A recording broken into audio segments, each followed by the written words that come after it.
It is a beautiful spring day. We're getting a lot of rain and the temperatures are really going up. So it's time to, kind of late actually, to plan some stuff for gardening. But because the garden centers are not open here until Victoria Day weekend, which is, I think, the third week in May this year, it's good to be prepared and to see what you might need. Uh, so here I actually have a bunch of my tags um, from the Hummingbird Garden, and I forgot the tripod. I forgot the tripod at the cottage, so this is going to be a little gimp, but lots of awesome plants that I have planted over the years. Hey, Recipe, good to see you. Just here in a hot mess, and please excuse me if you hear some cooing, pigeon cooing. They've been really hungry today. George and Snowflake were just here, and they're being really cute. It's so funny to be at the cottage and to just see all of the snow that's on the garden, and happy to know that there might be plants. The hot pokers are, I think, 3 years old at this point. I think I got them in 2022, and yeah, no plants yet. Like, I have not had a poker. It's crazy. Hurry up and wait. I don't know if I should just buy these as a plant. I they were a little, seedling kind of thing, and they're not happening. The thrift is very cool. Wow, I'm more organized than I give myself credit for. I actually have everything like nicely lined up. Thrifts are really, really cool. They grow really big. I think I've been calling them the wrong name, but these are really cool hummingbird plants. I think this year I'm going to actually do a lot more lilies, because they seem to kind of be okay in the soil at the garden in the cottage because it's mostly rock. Like, we don't really have a lot of soil in the Kawarthas. There's not even a lot of farms, mostly actually dairy farms. So not, I don't know, just not the soil type. I'm really doing a lot of trial and error. So it's been an adventure. And I don't know, last year I was just looking at the garden and all the money that I poured into everything, and it's just not looking the way I want it to. It's really frustrating. Oh my God, yes. Have I hoarded? Am I a hoarder? Yes. Okay, I have a few nasturtium seeds. Nasturtium takes way too long to germinate, so I'm actually going to probably plant these outside today, which is really exciting. I think their germination time is like 7 to 21 days. Like, are you kidding me? That's like a month. Nobody's got time for that, but I do because I'm crazy. So I'm gonna put these in the pile to sow outside now, and I'll just get some more. Cleomes are supposed to be really good hummingbird flowers and perennials, but nothing has ever come out of them. Like, I planted these last year and nothing happened. I don't get it. I don't know. It's like it's cursed. There's only certain flowers that are really successful at the cottage, and other are not. The trumpet vine is 3 years old at this point, and there is nothing but leaves. Like, I wish I had a time machine. The hummingbirds, like, I don't know. They love the flowers that I planted, but they just seem to be so slow and just really, I don't know, really slacking. Vermillionaire is a really good annual, and I always get a lot of these. So this is a really, really good one. It does need full sun. Any kind of Cupera, Cupia, Cupia, maybe it's called a Cupia, is really good for hummingbirds. I got a really pretty pink and yellow one last year, and it made me so happy, and my hummingbirds were obsessed with it. Butterfly bush is also another one that is so good. I don't think it will survive at the cottage, but it is popular, and a few family members actually have them. So this one actually has a hummingbird symbol on there, so that's really cool, very exciting, beautiful, beautiful bush. Can get really big. Black-eyed Susans. So these are really good for goldfinches. Actually love Black-eyed Susans. Still don't have any success at the cottage with these. So I'm gonna have to pick and choose what I'm gonna get at the garden center this year because I don't know. I'm thinking lilies. I'm thinking I'm gonna go on the route of lilies because lilies seem to be really, really working out. And all of these plants, they didn't come through last season. It's so weird. I might as well just plant $20 bills. Maybe I'll grow some money. But black-eyed Susans are really great for goldfinches. Um, it does have a hummy symbol on there, but I don't know.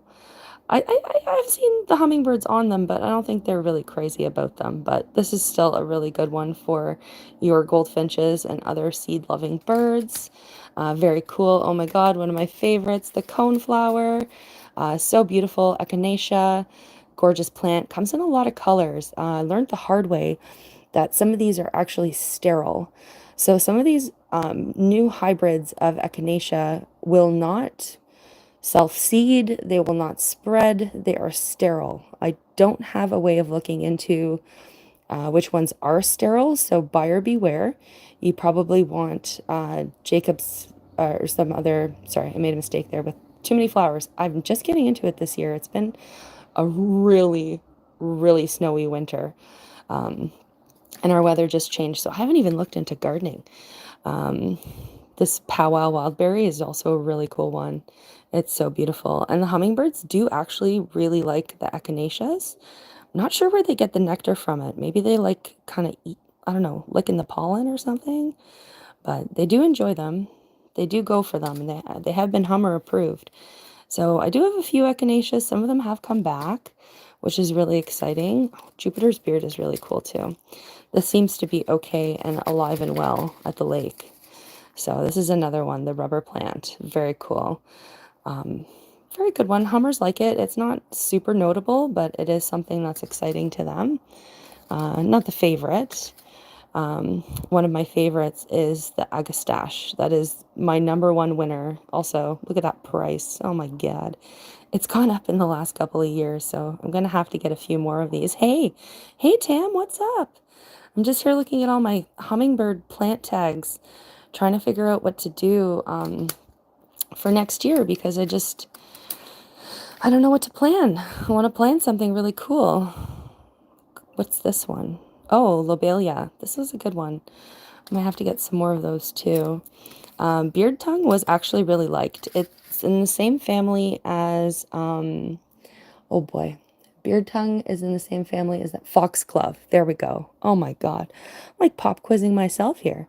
So foxglove and beard tongue are related. They are poisonous to pets. So you have to be very, very conscious of where you may plant them in the garden. Our beard tongue is planted in such a corner that the dogs aren't really interested in that spot. So we do have a few beard tongues. And the best, the best, hummingbirds cannot, they just can't. They love it. They guard it. They're obsessed. Bee balm. Winner. This is a winner. This is probably the most favorite hummingbird flower that we have at the lake, and bee balm does really well. It hasn't really spread in the way that I've kind of hoped it has. The raspberry wine has, but my Jacob's Klein that I planted is not doing too well. So maybe even certain breeds of plants do better in the zone at the lake. It's kind of hard to explain what zone it is at the cottage because the Canadian gardening zones and American gardening zones are vastly different. In USD gardening zones, we would be considered to be zone 3A, I believe. Canadian gardening zone, it would be considered 5A, and downtown Toronto is considered 7. So it's really weird. I don't know, but bee balm does really well at the lake. I had some on my sky garden and it's gone. Also lost my raspberry this year, which is kind of sad. It might magically come back. But I do have lots of other bee balms. This is the Panorama. So pretty. It's also red. And look, there's a hummingbird, there's a bumblebee, and there's a butterfly. They really like bee balm. It's such a winner. I can't recommend any flower more than bee balm because it is so popular. It's such a good one. Look how many I have so many tags. This one's really pretty. The panorama, it's like electric colors. So exciting. Like it's so fun to look at all of the tags. I don't know, maybe I'm just strange. That's fine. Oh, basil. I might plant this in the sky garden. I hope you guys are going through your seeds and just kind of planning what you're going to be doing this year because I think spring is going to be early this year. So depending where you are, it'd be a really good idea to start planning, get your seedlings going. I'm going to get some seedlings going today. I think I'm just going to start my tomatoes indoors and I'm going to put some nasturtium outside. Back to the pile. Oh wow, surprise, more bee balm. Salvia is also a really good hummingbird perennial. Such a winner too. Unfortunately, it has such a short window of bloom and it only blooms once, or at least for me. But you can get different salvias and just stagger them depending on when they bloom so that you will always have one in bloom. But kind of when you hit July, they're not really into it anymore and they're kind of gone. But they are really good for those first hummingbird arrivals, and they are a bloom when there's not much kind of going on. The garden is at its peak in August. In June, there's really not much natural food, and August is the best time for flowers in Ontario. Our summers are very, very short. We only have about 2 months of summer, so and I'm fine with that because I'm a winter person. So here we have some more salvia. This one is an annual. So I do get this one every year. They do love it. Sometimes it gets really tall, so it's very, very impressive. Also, sages are very good. I have a few planted, and they do kind of struggle. I'm not sure. I think it's the rocky soil that we have, but sage is also very good. And again, I'm sorry, I did not bring the tripod to the city. So this is kind of a nimble live here. Ooh, coral bells. Coral bells is another good one. Kind of short-lived blooms. So space-wise and hummingbird-wise, like it's pretty and stuff, but I don't think I would buy more of it. Oh yeah, there we go. There's the winner. There's the agastache. It works so well for me and it blooms really late into the year. So sometimes we have blooms into August of this flower. Oh, sorry, October. Oh my God, my brain. Very, very good. Super awesome for migratory birds. In the fall, there is not many flowers. So agastache and nasturtium are really important for fall migrators. So really, really fun. Scarbosa shepherd, I planted those for the bees. Nothing has happened in 3 years. Go figure. Ooh, Crossmina lucifer. Oh, geez. So good. I'm hoping to get some more of these, put some bulbs in. The ones that I had planted are doing very, very well. Unfortunately, I only have about maybe 4 flowering stalks in one area. So I don't know. I guess it's just the rocky soil. The struggle is real. I also planted glads and I had horrible luck with them. Nothing happened. It was so sad.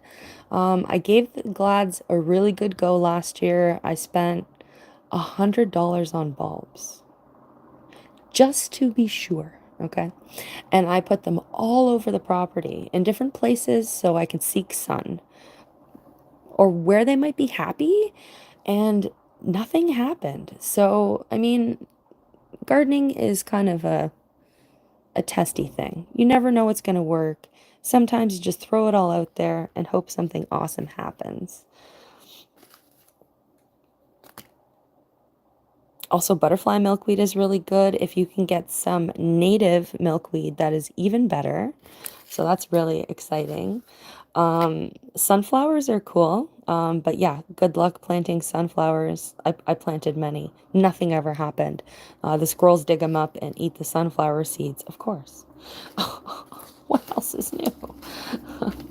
Oh, and another really good one for, oh geez, for the fall are snapdragons. Snapdragons actually are really cool. They've really adapted to Canadian weather, and they're becoming a perennial, which is absolutely amazing. I'm really astounded by this. I would have never expected it to. Unfortunately, I did rip a lot of my snapdragons out of my sky garden yesterday, just because I want to start new. I don't have any seeds in here. Ah, I really have to go seed shopping, actually. Um, and then also some of you guys, I don't know if you guys have like a seed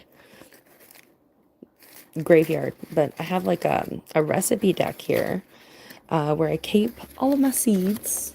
Ooh, and gonna start doing some seedlings. So we have some sweetie tomatoes.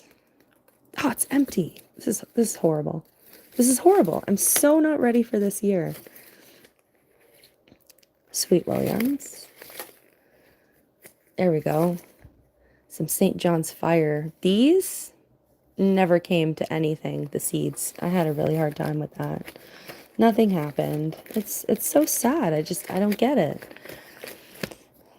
I'm shaking all of them to see. Here's some nasturtiums as well. The seed pack is empty. Marigolds. Oh, lettuce. Let us be happy. There we go. Look, I found some seeds. Oh, and what's this one? Oh my God, I need a tripod. Lettuce. Let us be happy. I'm going to throw that in there today. Why not? I'm going to plant some lettuce and snapdragons. We're probably going to get another frost again, but I think the weatherman is wrong this year. Migration has already started. We had our blood moon. So to me, that's all a symbol for spring. And I know better. You don't trust the weatherman.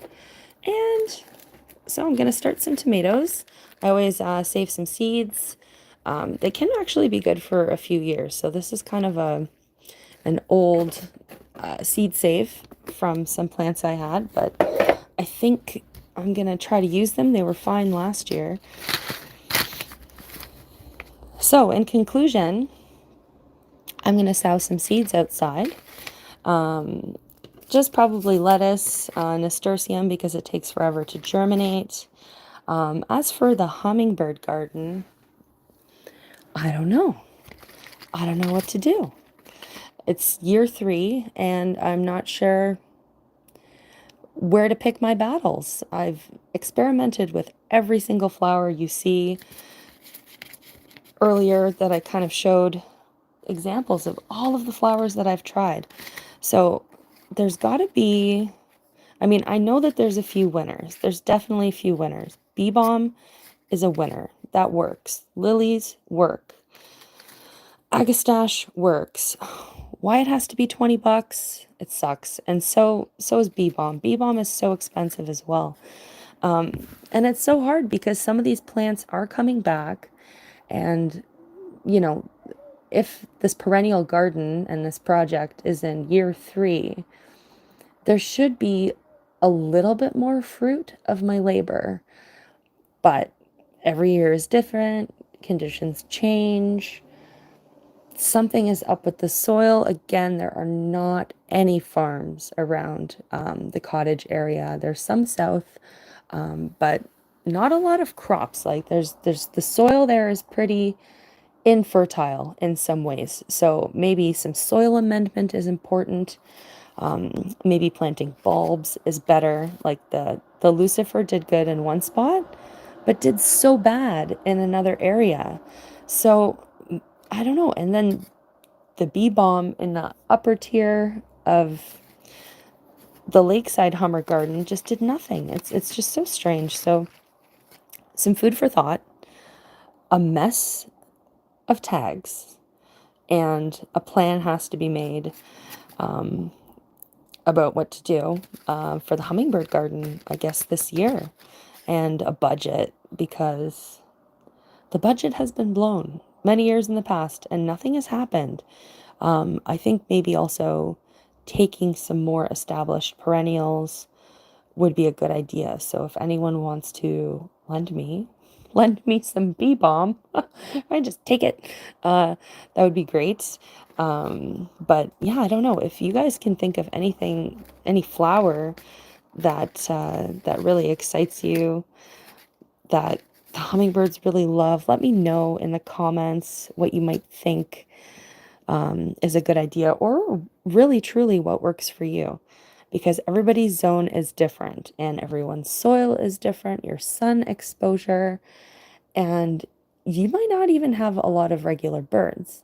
Now, at the lake, we actually have a nesting zone. So there's a lot of females and there's a lot of babies come August when the garden is at its best. Now, when the adults leave, the babies are left to their own devices. So they really like some of these late blooms, and I want them to be able to find these flowers as they move south so that they can have a natural food source if they can't find a feeder. So if the babies are like, oh, we love bee balm, then they will know that on their way down to Mexico. Stop at some other really wonderful people who grow pollinator gardens. Bless all your hearts. You know, it's really a beautiful thing to just let nature enter your life in such a loving way. Besides growing food, you can grow food for animals and birds. So just a short kind of live, a mess of tags, lots of thoughts. It's springtime. I hope everyone is starting their garden planning. I have some good resources, a little bit more information, a little bit more of a breakdown of my Hummer garden throughout the years on the channel. That if you guys are interested in watching, you definitely can. And if you have any questions, you can always ask. I'm happy to share any kind of information, any kind of things that I've gone through over the years, things that have worked, things that have not. But until then, I hope everyone has a great day. Happy Sunday, happy spring. Thanks for watching, and I hope you get your hummingbird gardens going and your other plants. See you next time. Bye.